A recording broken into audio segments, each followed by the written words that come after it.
Jesus Christ says you'll never be able to work your way into heaven.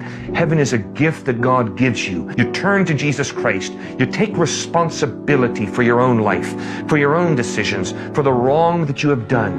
And you turn to Christ, asking Him for forgiveness. Take responsibility for your own life. Face up to the wrong that you've done, and then turn to Jesus Christ, asking Him for forgiveness. Put your faith and trust in Him, that He bled and died on the cross for your sin, and He promises to forgive you. He promises to give you the gift of eternal life. And then, because you're genuine in asking for forgiveness, turn away from that wrongdoing. And with the help of Jesus Christ, become that wonderful, beautiful person that God created you to be. God bless you as you make this most important decision.